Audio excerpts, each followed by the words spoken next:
two, 1, 2, 3.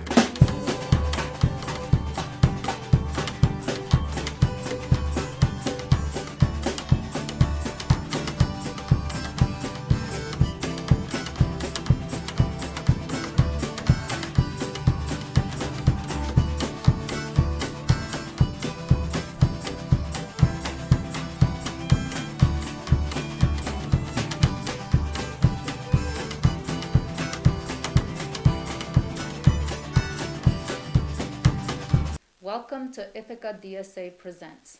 I am Maribel Tineo, the host for today. I am here with Scott Marsland, family nurse practitioner. Today we will be talking to Scott about the New York Health Act, his firsthand experience with healthcare provision in central New York, and why he believes that healthcare workers must come together to collectively fight for a healthcare system that prioritizes people over profits. That is, patients, workers, and all those who are most harmed by the gaps in our healthcare system. Scott has been a registered nurse since 1997. In 2014, he became a family nurse practitioner. He helped form the Ithaca Free Clinic. In 2014, he helped lead a 2-year campaign to unionize over 350 nurses in the Cayuga Medical Center after they were weary of not having even a break in their 12-hour shifts. Although that drive was not successful, his work did not stop there. He moved on to a large inner-city trauma center where he is now union leader in the Public Federation of Employees, which has over 52,000 employees across New York State. He and his wife Carrie share a passion for human liberation and organizing workers for respect and dignity in the job. We welcome Scott for being here today. We look forward to his inside view on our healthcare system. And I'd like to start with a little bit of background on the fight for universal healthcare. As many of you know, the coronavirus pandemic is placing additional strain and danger on healthcare workers around the country, with continued problems of unsafe staffing levels, lack of adequate protective equipment and testing, mental and emotional stress, and little to no additional compensation for essential work. Incredibly, many healthcare workers initially reported being ordered to not wear masks as they would scare the patients, only to find out after that masks were essential to preventing infection. Many Americans could relate to this, shocked themselves to be so poorly informed on life-saving practices. The deaths of healthcare workers on the job, more than 1,700 since late September, was the last straw. Nationwide, healthcare workers continue to organize strikes and protests. Last month, Chicago alone saw over 5,000 healthcare workers go on strike. As the pandemic lays bare the inadequacies of our healthcare system and the profiteering within it, as well as the millions that have lost their employment-based insurance, many groups see even greater need for universal and single-payer healthcare and have intensified their efforts to ensure we move toward a single-payer healthcare system. Physicians for a National Health Program, for example, have been organizing for single-payer healthcare for 2 decades already. During the 2020 Bernie campaign, Doctors for Bernie organized doctors and other healthcare workers to support universal healthcare. After Bernie left the campaign trail, they renamed themselves the Health Workers Collective, making more explicit effort to unite doctors and other healthcare workers in one group. The SEIU Nurses Union has endorsed the New York Health Act. Sanders also just announced that he will share a logistical plan for universal health care as part of his own first 100 days proposal to be promoted in contrast with those of Biden's. As Biden promised to veto any bill for single-payer health care, many have taken the fight to the state level, as seen in our own New York Health Act. They are further motivated by the most recent shift to the right of the healthcare debate. While many Americans and politicians see ACB's nomination to the Supreme Court as a threat to the Affordable Care Act, RCB's nomination is also a threat to Medicare for all. Corporate Democrats have capitalized on the moment to deflect attention and efforts away from Medicare for all, undermining popular demands for universal health care. With the New York Health Act having come very close to passage in the state legislature and having a good chance of becoming law in New York State this year, given favorable electoral results, what must we do in solidarity with New York health workers to make sure our healthcare system moves in the direction the public mandates, while ensuring Republicans do not downgrade what we already have. If the legislation passes in New York, we would be pioneers, paving the way for a national single-payer healthcare system. So now let's turn to Scott. Thank you for being here again. So the first question is, based on your 25-year experience on the job, what works in our healthcare system? What doesn't work? Who is benefiting? Who is suffering? And how? So of course I'm speaking as an individual and someone with years of clinical experience, but I don't claim to be an expert on healthcare policy in the United States. But my observation is what American healthcare does best is trauma. And as a nurse working in a trauma setting, sometimes working with trauma patients, I think part of why we do best is because we have academic medical centers. We have hubs of knowledge. You know, in a trauma center we talk about the golden hour and being able to increase the chances of saving a person's life or preventing disability by having all of the specialized medical resources in one place available at a short period of time on short notice. I think that having worked in primary care, that what we don't do as well at the other end of the spectrum, for starters, is provide enough primary care practitioners. And family nurse practitioners such as myself have been filling the gap, but still there are many New Yorkers that don't have access to primary care. Even people who have quote-unquote good insurance have very poor access to dental care.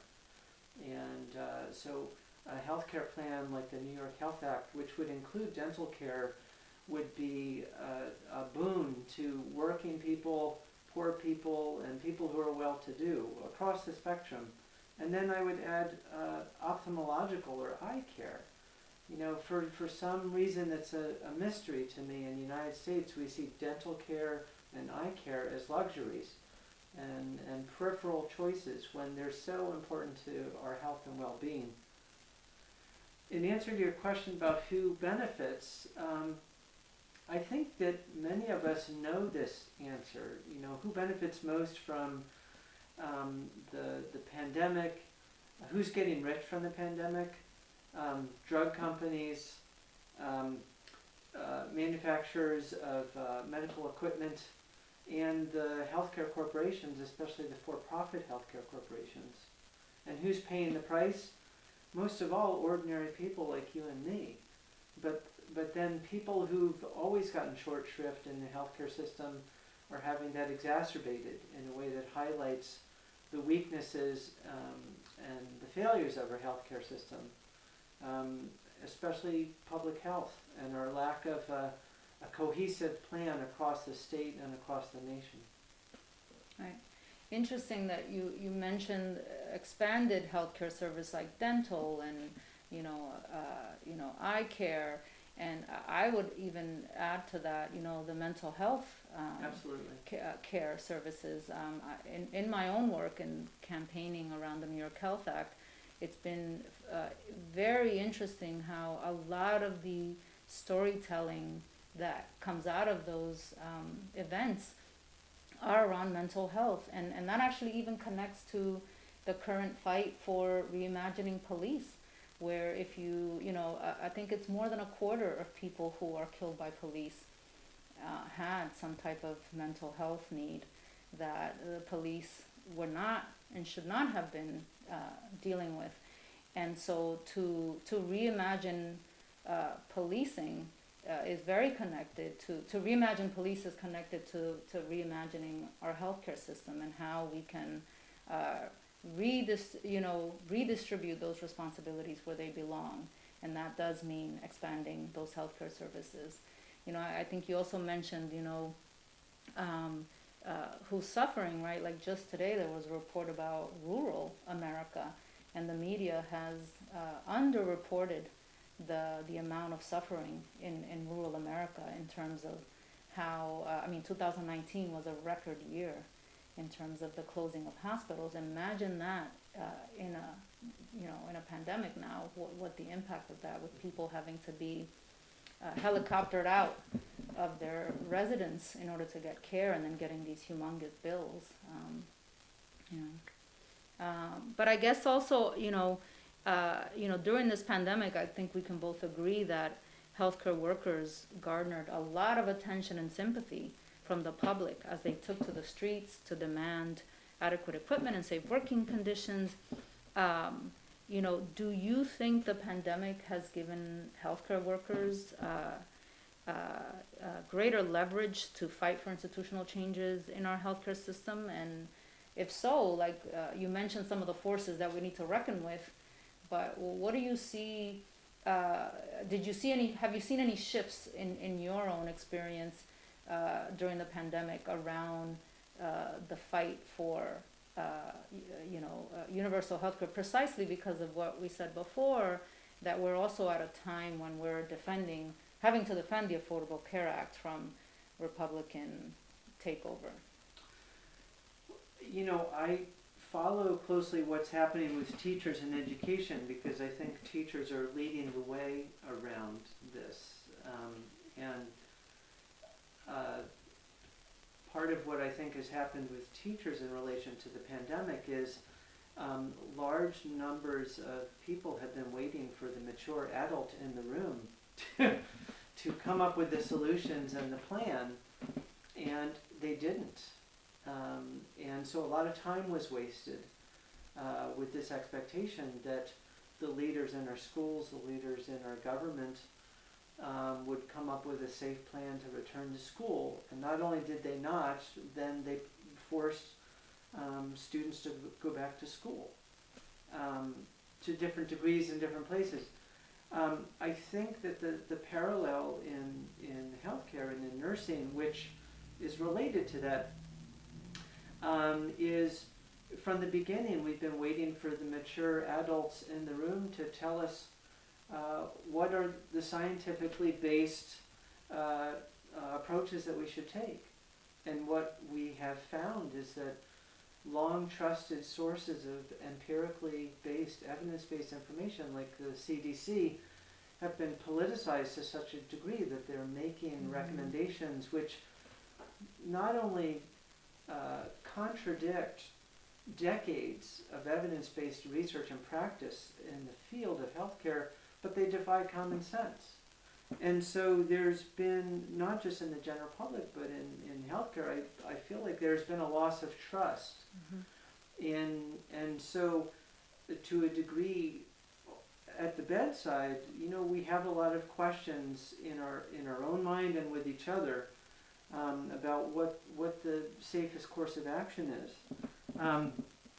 I think that because healthcare workers have been pushed to the forefront of this pandemic, that there is certainly a golden moment here where we have the attention and support of the public in the way that I have not experienced in my 20 plus years in healthcare as a nurse and as a family nurse practitioner. And to a small degree, on an individual basis, I can tell that nurses are starting to think more about what does it mean to have universal health care. I think the challenge is, and because I'm a nurse, I think in particularly about nurses, I think the challenge is moving nurses to view themselves as political actors, both small p political and large p political actors, who are viewed by the public as having integrity. We are the mature adults in the room. We know what needs to happen, and we need to speak up and share that information with the public, and also talk to each other and organize around that common understanding we have about who's benefiting and who's suffering in healthcare and what needs to change.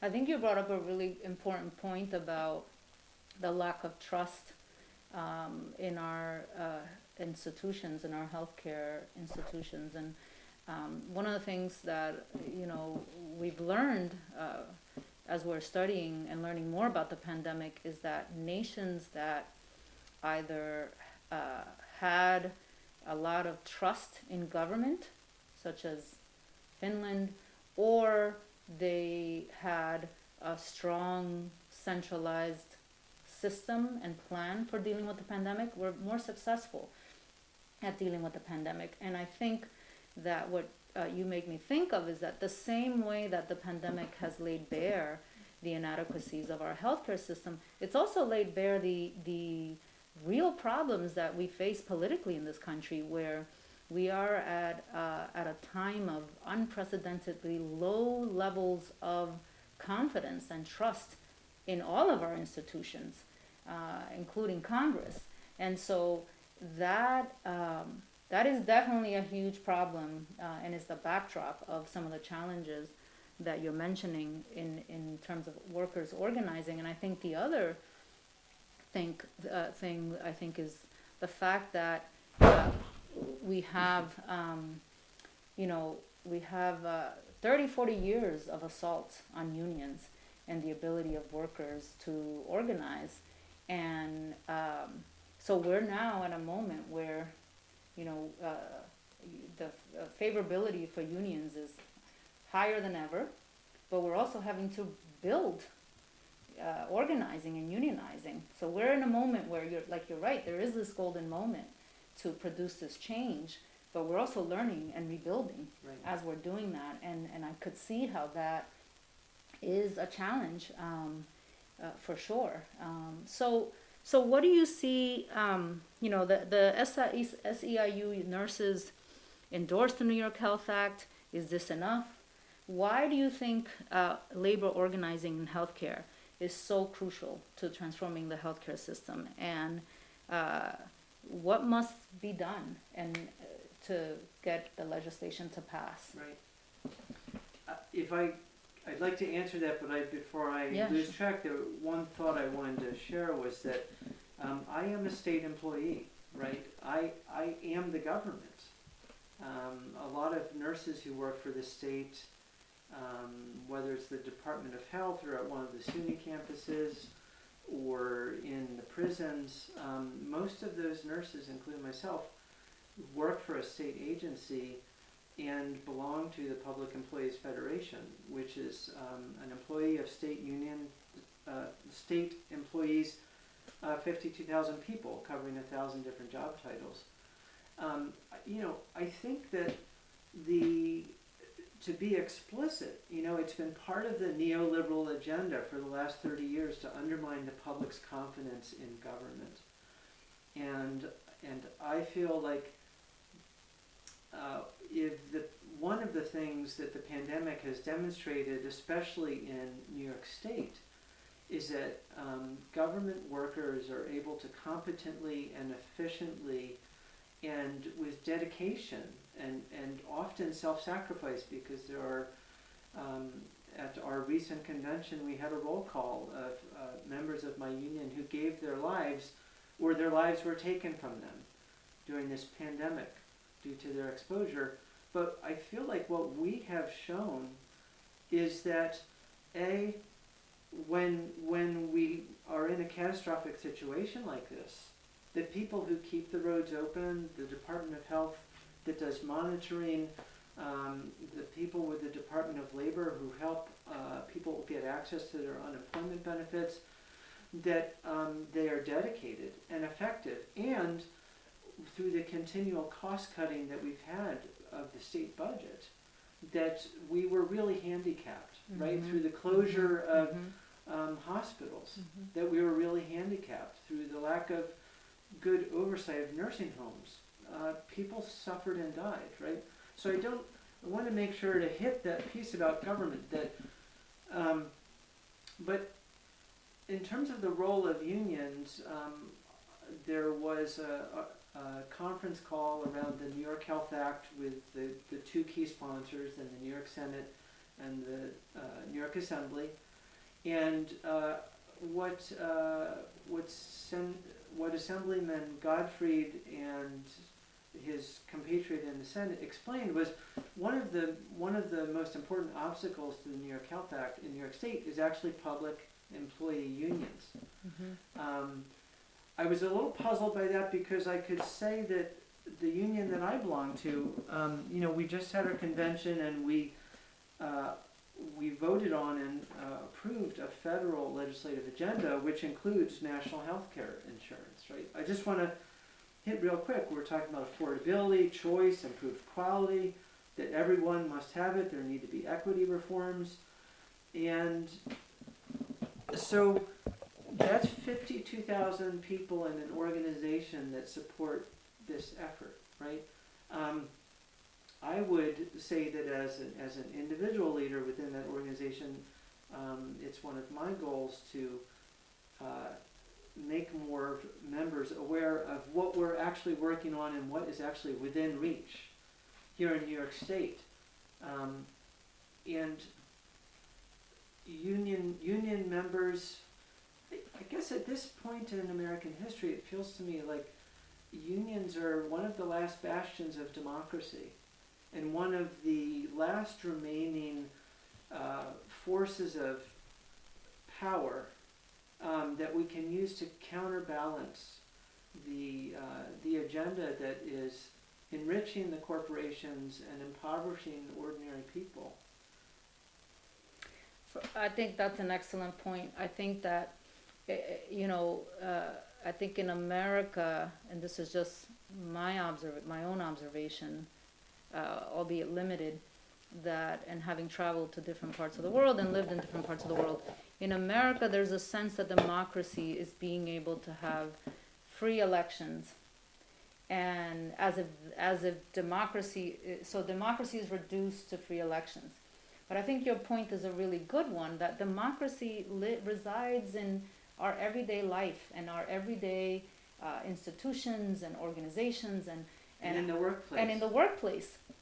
I cannot imagine that anyone would argue that having workers have more agency and have a voice at the table to determine the destiny of the workplace is not democracy. And I think part of what needs to happen is we need to start looking and amplifying our conception of democracy and seeing our collective rights within that democracy. So I totally agree with that. And I also agree with your earlier point that neoliberalism has created this lack of confidence that we see today. And we're in a crisis.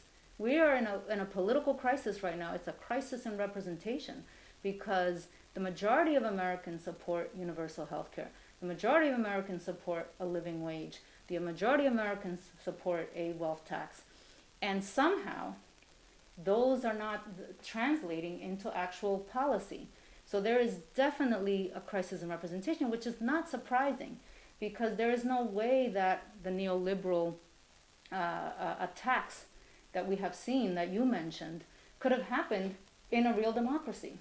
Nobody would vote or support or democratically push for the neoliberal assaults, that the detrimental impacts of which we see today. So 100% agree with those points. And I think, as we wrap up, I think there's a lot of fear among public employees, like you said, and public employee unions, because a lot of those, in America where the healthcare system is not as great as other advanced democracies have, public employees think they have this golden thing, right, that they don't want to let go of because it's unlike other insurance, other types of insurance. They are managed by both the union leadership and the employers, and so that produces, better results in terms of the type of insurance that those employees get. So it is a real concern, right? But I think that, as we continue this conversation toward universal health care, we have to also be aware that there's different models. There's a model like Canada where people do have the choice and different types of insurance, and the government is a single payer, versus another system where the government actually is the provider of all health care. So there are different models that move us in a better direction. And I think that all advanced democracies have some form of universal health care where everybody is covered, everybody's getting better quality care, where governments are able to better negotiate medication prices. And I think we need to, like you said, move toward that. Well, Scott, as we wrap up, I want to give you a chance to have the final word. Anything else you'd like our listeners to know or hear about before we wrap up? You know, I think what helps me get up every day and move forward is pruning my attention, limiting the degree to which I listen to the catastrophic forecasting in the media, so that I have some attention to look around at who's available to work together and make a plan and work towards excellent programs like the New York Health Act, which will move our democracy in the direction we need to go. Well, thank you so much, Scott, because you gave us an inside view, not just on some of the healthcare issues that we're dealing with today in New York, central New York particularly, but also what it reflects about our democracy in general in our country. So thank you so much for your time. We look forward to keeping us posted on the progress of your work with your colleagues, as well as the work of other healthcare workers around the country as they fight for a more democratic society and a more democratic healthcare system. Thank you so much. Thank you, Maribel. We appreciate your time. 1, 2, 1, 2, 3.